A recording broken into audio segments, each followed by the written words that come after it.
Dying matters for me because it's part of living.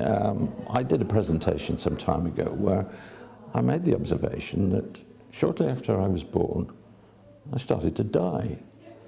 And I think the sooner people realise that, the better. We tend to cut ourselves off from the reality of dying. It's all part of life's spectrum. That sounds a little contradictory, but it's not really true. We will all die at the end. And so, if we've got any sense, we start thinking about it sooner rather than later. It came as a reality to me when I was diagnosed with Lewy body dementia some 10 years ago. I say to people that 6 months after diagnosis, I suddenly had what I call my resurrection. I suddenly realised that I was fallible, that I was going to die. I didn't know when. The doctor had told me it was going to be in the next 6 years. But I made a positive decision that I was going to work hard and try and put it off. But I realised at that time, whatever will be, and when my time comes, it comes.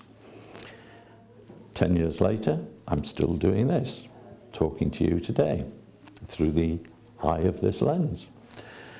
That said, dying is a reality to me, and I'm totally reconciled to the fact. I've considered it in great detail. I've considered what will happen, what I need to do. I've done a will, for instance. I think that's absolutely essential, saying what you want, your financial assets, how you want them disposed.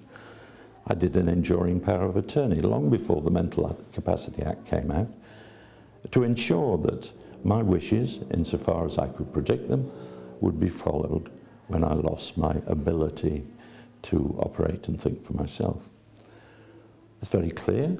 It says that I want my wife to act for me, and failing that, my daughters individually and collectively to act in my best interests. I also have an advanced directive, and this specifies some of the things that I really like and some of the things I totally dislike. To give you an example, one of the things I totally dislike is being plunged into the bath. Not that I'm a dirty devil, quite the contrary, I shower every morning, but I love to shower. I hate going in the bath. So when I lose my capacity, I want people to know that I need to be showered and not bathed. Very, very important. I don't want to watch television all day. I want to listen to music.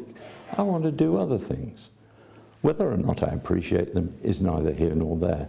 Those are my wishes at the moment. So my advanced directive covers that. Then in addition to all of that, there are certain things I don't want to happen to me when I reach my final period of life. I don't want certain interventions to take place. And I'm quite specific about those. I don't want to be forcibly fed. I don't want to be pegged. That is, I don't want to be fed through tubes into my stomach or by any other means. I don't want to be unnecessarily resuscitated.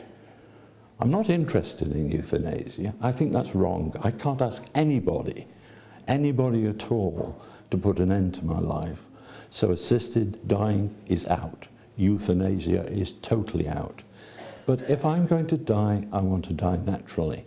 I don't want my life to be perpetuated just for the sake of it. If it's just for a few hours, that's not important. And those wishes I expect to be honoured by my family.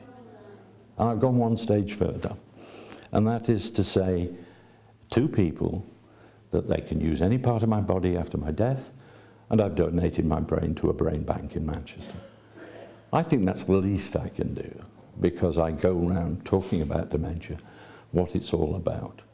And I want to know that when my life comes to an end, then at least the bits that are left are used in a profitable and useful manner.